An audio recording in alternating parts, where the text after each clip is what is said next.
I stopped a robbery at my part-time job due to the individual's plan of action. Have you ever experienced or witnessed a real world's dumbest criminals moment? When I worked at Hollywood Video, before that evil corporation went out of business, a man came into my store and bought one bag of popcorn.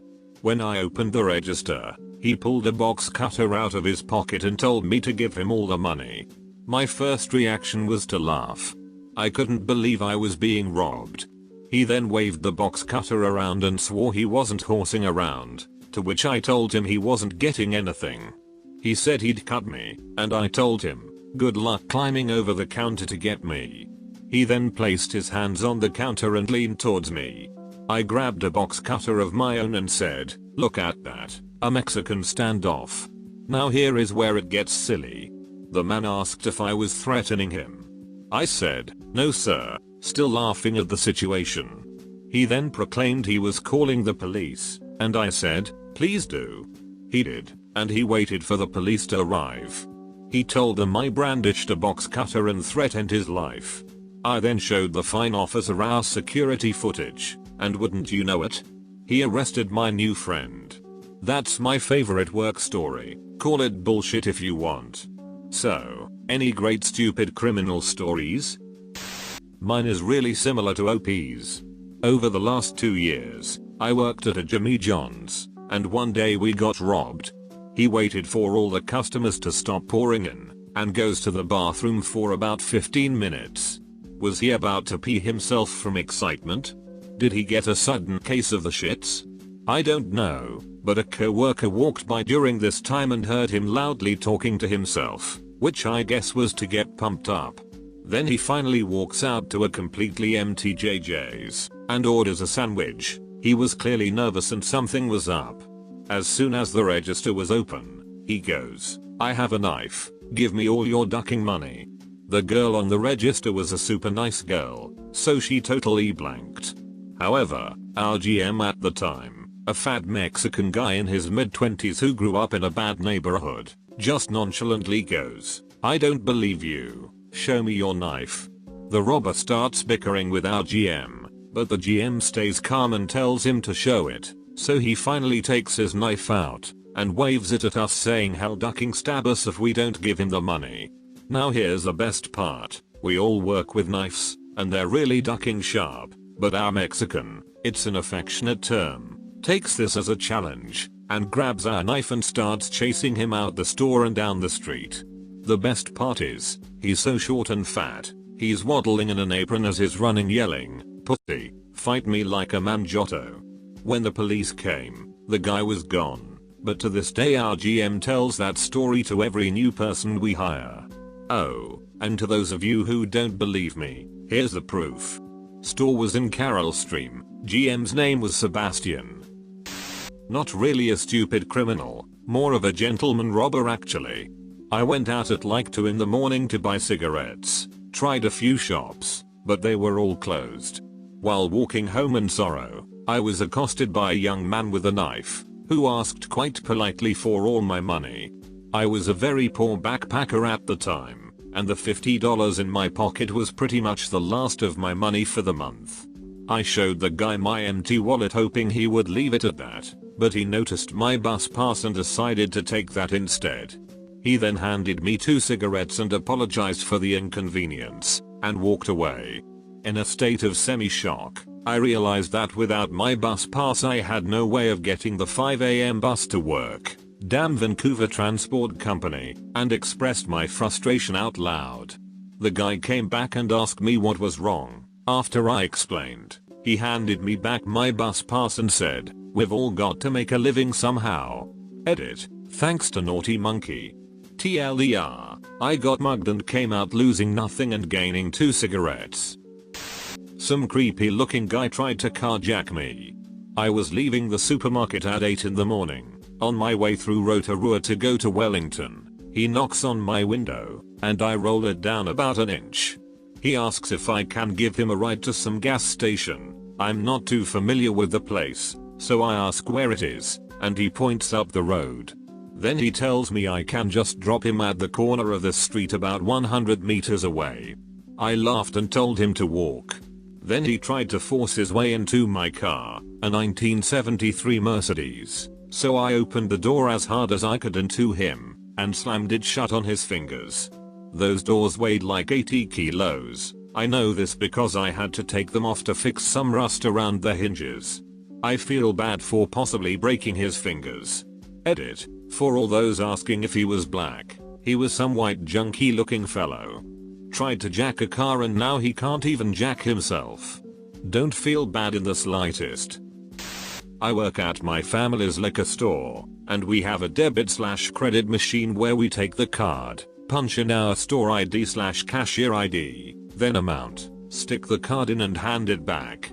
This one fellow comes in and grabs a 6-pack from the cooler and comes to the counter. He was the only other person in the store besides a random guy in a corner going through wine, so I rang the 6-pack in. When I saw him grab it, he came up to the till, and I asked him how he was doing, and he said fine, and I told him his total as he was just pulling up to the till, and he mumbled something, and reached into his coat and pulled out a gun and placed it on the counter with the barrel, or whatever you call the part that it shoots from, facing me and slides it a few inches forward. Due to being used to people doing that with credit/debit cards, I just stretched out and grabbed the gun with one hand and the debit machine in the other. He wasn't holding on to it very firmly, so I just pulled it away and I realized as soon as I grabbed it, that it was a gun not a credit card, so I froze with his gun in my hand and the debit machine in the other. We looked at each other, and then he bolted leaving the gun behind. I called my uncle and then the cops, who came and took a statement, and after told me that the gun was empty, so I wasn't really in any real danger, but it's still one of the funniest things to ever happen to me.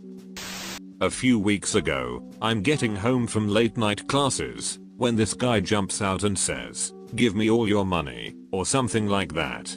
Problem is, he has no weapon. No gun, no knife, he wasn't even a threatening looking dude. I just sorta walked past him back to my dorm. Guy keeps at it till we get near my dorm. He gets in front of the door and demands money. I pick up a rusted pipe that was always near the door, and he backs off. Laziest criminal ever. Back when I worked at Walmart, one of the best laughs I ever got while working there was watching two middle-aged women run into the store, grab about 50 of those Visa gift cards from the rack, then run out of the store, laughing while they did it. You have to activate them. They are completely worthless without being activated. I bet they were pretty upset when they realized they had just stolen a shitload of nothing. I worked at a bowling alley in high school. We had a guy climb up into the ceiling in the restroom and wait until we closed, so he could climb down and rob it. Not only did he not get any money, everything was locked up in a gigantic safe from the 1930s that probably weighed over 1,000 pounds, but he couldn't even get out of the building. All the steel fire doors were padlocked on the outside, and I guess he didn't want to risk being seen smashing the glass on the front doors, since it was right by a busy road. He did the only logical thing, which was go back to the bar and drink all night. The manager found him passed out on the floor when he opened up in the morning. This is strangely similar to a story I wasn't going to post, because it was very successful. Also at a bowling alley where I used to work, guy hides in the ceiling of the bathroom, we think, still hasn't been caught, comes down after we close, deactivates alarm, smashes it, breaks down a fire exit, lets in his buddies, we presume, based on what happens next, and then they leave with the entire safe, which was also very old, like the one in your story, and weighed at least 1/4 ton, and all the CCTV footage. Unfortunately there was only about 30 pounds in the safe. An Aussie guy I know was out drinking in Canada with another Aussie mate. His mate left early to go back to the flat they were sharing in Vancouver, and was accosted in a dark alley by two men with knives. Being absolutely sloshed off his tits, he failed to pick up on the men's intent, or their knives, and simply pushed them aside saying, "Nah sorry mate, I'm Australian," and continued to duck off home. The poor fellow later realized that he'd just brushed off two armed muggers by telling them he was Australian and ignoring them. A year ago, my roommate and I had just finished having a few rounds at a bar, and were looking at some posters hanging up on a building. A man walked up to us and told us to give him all of our money. I looked at my roommate and asked if he had any cash. He said no. I then pulled out my wallet, showed him that it had no cash, and just a debit card. I don't ever carry cash, neither does he. What do you mean you don't carry cash? I mean, just about everywhere accepts plastic now, so we have no reason to carry around money. For real? Yeah, and if you take the card and use it, then the authorities have a record of where you used it, if you can even use it before I could call the company and have it cancelled. The mugger seemed confused and then shared, I just got out of prison recently, and was in there for about 10 years. I didn't realize that much had changed since I was on the outside. So we gave him a cigarette and told him to keep his nose clean before walking away. There were 2 guys from my high school that robbed a little convenience store. They had ski masks and guns, and the robbery went pretty smoothly for them. But they also decided to wear their Letterman coats with their names on the back. They were later arrested. The twist? The robbery was actually committed by a couple different kids from the school who had a grudge against those 2, stole their jackets, robbed the store, then returned the jackets, possibly with the stolen money still in them. Not actually dumb criminals, but a brilliant frame job. The second twist? They were trying to frame each other, so the criminals got caught anyways. My dad was in a bank, and some guy tries to rob the place. Dad notices the guy's gun and tells him to shoot him. The guy wouldn't do it after constant demand by my dad, and left the place. He tried to rob the bank with a plastic gun. Easy way to save the day, on Yap, Dad.